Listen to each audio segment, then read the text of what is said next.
Esse é o Quem é Quem no Mundial e hoje nós vamos falar sobre o México, esse país que vai ser o primeiro país a receber a Copa do Mundo 3 vezes, recebeu em 70 e 86 e agora em 2026. E para falar do México, a gente tem um convidado super, super especial, que é o Rafael Carioca, que jogou no Tigres várias temporadas, também tem passagens marcantes por clubes brasileiros, e que virou ídolo lá no México, encerrou a carreira no final do ano passado e está aqui para falar com a gente, para conversar sobre o México, sobre como é jogar no México e sobre a expectativa desse país que vai ser sede da Copa do Mundo. Rafael Carioca, muito obrigado pela sua disponibilidade. E eu queria te fazer uma pergunta mais geral para começar.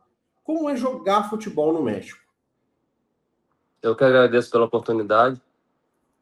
Cara, jogar no México é muito legal, né? Foi uma experiência incrível para mim. Eu, particularmente, não conhecia muito futebol mexicano, né? E quando surge a proposta do Tigres, eu começo a estudar, começo a procurar como era o futebol mexicano e depois de muito tempo pesquisando, estudando, eu e a minha família, eu fiquei encantado, né? Porque não só do México, mas eu comecei a pesquisar também sobre o Tigres, sobre a cidade, sobre como era a torcida, como era em termos de segurança, e eu confesso que eu fiquei muito surpreendido. Então, e quando eu chego lá, tudo aquilo que eu tinha pesquisado bateu com o que eu pensava, né? Um futebol maravilhoso, futebol muito dinâmico, as pessoas apaixonadas, então foi uma surpresa muito positiva para mim. Falando sobre dentro do campo, o que você sentiu de mais diferente do futebol brasileiro para o futebol mexicano? Qual foi a diferença mais dentro do campo mesmo? Cara, eu acho que o futebol mexicano ele é mais dinâmico, né? É um futebol mais rápido.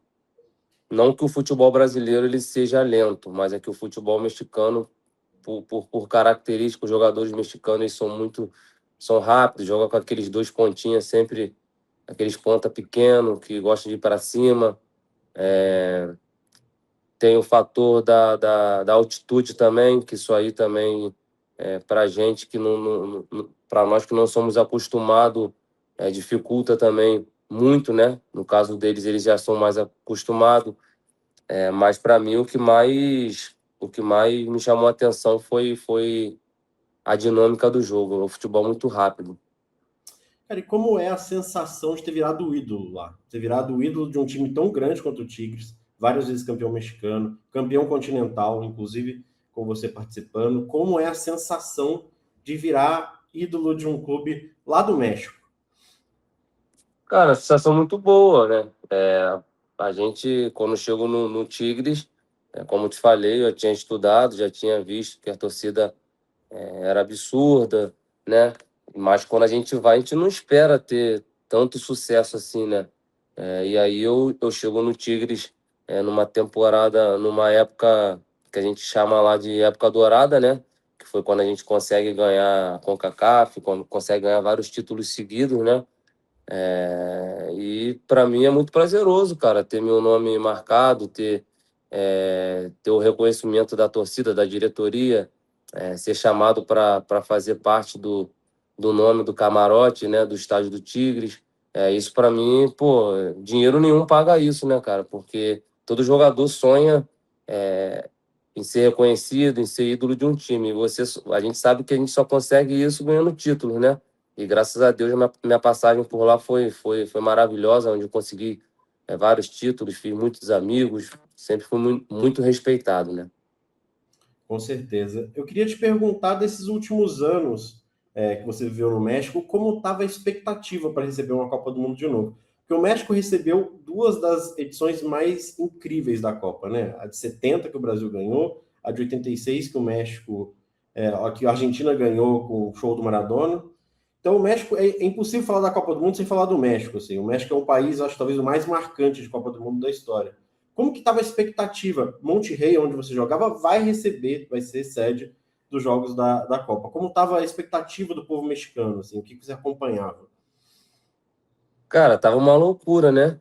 É, a gente tá falando da Copa desse ano. Eu parei de jogar, né? Ano passado. E naquele ano passado já existia essa loucura, porque o povo mexicano ele é um povo apaixonado, né, por futebol, parecido muito com o povo brasileiro.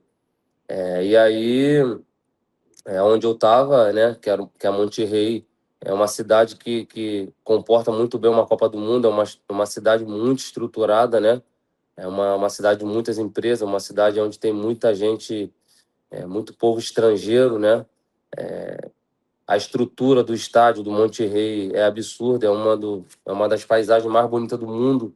É um estádio onde o gramado muito bom, a estrutura em torno do estádio é absurda. E o povo mexicano, eu tenho certeza que, eu acho que se você duvidar, não deve ter nem mais ingresso, porque é um povo que eles estão ansiosos pela essa Copa do Mundo, né? Eles só falam disso. Naquela época eles já falavam. Então, eu converso tem muitos amigos mexicanos até hoje e eles falam que essa é a Copa onde eles vão poder assistir, que eles são muito parecidos com o povo brasileiro, são muito quentes, né? Então, eu acredito que vai ser um sucesso total.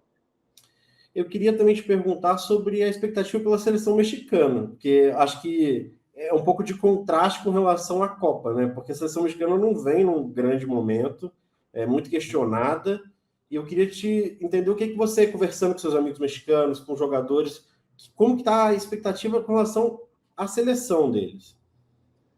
Eu acredito que o principal fator por esse insucesso da seleção mexicana é essa mudança de treinador, cara. Toda hora eles trocam de treinador, tem momentos que existe o campeonato deles lá, né? Que seleções ali do México, o México, os Estados Unidos, Jamaica, Canadá. E aí, um exemplo, perde esse campeonato, aí já manda o treinador embora. Entendeu? Eles não têm uma sequência assim. Então, eu conversando com muitos amigos, até na época do Tigres ali, o Angulo, o Lainez, o Córdoba, são jogadores que são convocados frequentemente. Eles sempre pontuavam isso, né? Essa dificuldade de ter um trabalho completo, né? Então, eu acredito que existe muitos jogadores de qualidade, mas falta essa sequência de ter um trabalho concluído, um treinador que entenda, né? Agora já estão com o Aguirre lá, mas antes já foi o Coca, já teve diversos treinadores e eles não têm um trabalho, não deixam o trabalho acontecer, né? A base do Tigres, na sua passagem, até hoje é assim, um ano depois, é uma base mais estrangeira, né? Não tem tantos mexicanos contra os outros times do México. Mas você consegue destacar algum nome que você jogou contra, ou o próprio Angulo, ou outro que foi seu companheiro, que você acha que tem possibilidade de se destacar na Copa, de fazer uma boa participação, de fazer o México ter uma boa campanha? Eu acredito que o Tigres ele sempre opta por jogadores estrangeiros porque foram jogadores estrangeiros que, né, a melhor fase do Tigres, a melhor época foram os jogadores estrangeiros que, não desmerecendo os jogadores mexicanos, mas foram os jogadores estrangeiros que seguraram a bronca, né? Existia um presidente no Tigres que ele amava estrangeiro, então ele sempre fazia time para ficar ganhando, não para vender. Portanto, chegava proposta para todo mundo e ele não vendia, porque o Tigres não tem essa necessidade de vender jogadores, porque é um time muito rico, né? Então eles não precisavam vender. Então por isso que sempre existiu muito, muito estrangeiro. Sobre a sua pergunta em relação ao jogador mexicano que pode se destacar, acredito que o Vega, que joga no Toluca, é um jogador que tem que ter muita atenção se ele não tiver problema de lesão, que ele frequentemente tem se lesionado muito. E eu gosto muito do Raul Jimenez também, o centroavante, né, que joga na Inglaterra, se eu não me engano. Para mim, são os dois jogadores que possa fazer diferença na seleção mexicana. Sim, não, a gente viu nesse final de semana a despedida do Gignac, do Tigres, foi com seu companheiro durante muito tempo. Como o Tigres realmente buscava esse talento fora do México e foi muito vitorioso com isso. Eu queria te perguntar, assim, você falou um pouco sobre isso, mas eu queria explorar exatamente isso. Como é vivido? Eu não sei se você chegou a passar por uma Copa do Mundo estando no México.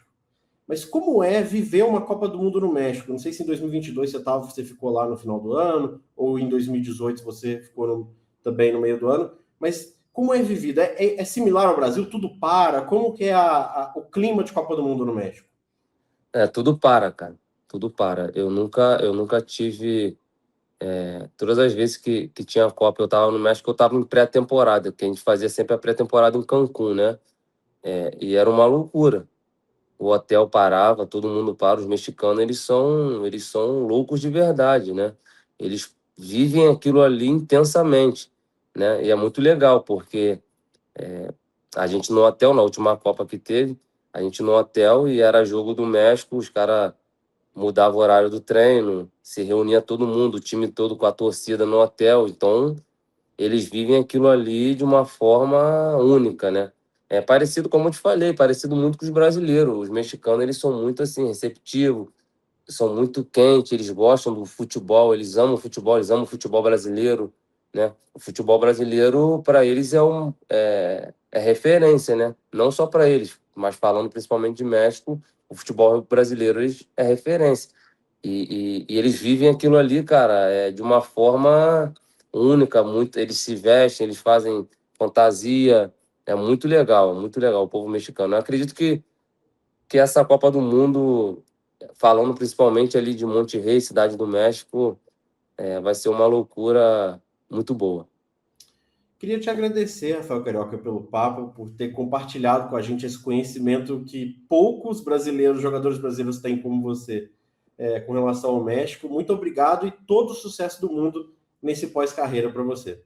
Valeu, eu que agradeço a vocês. Um abraço.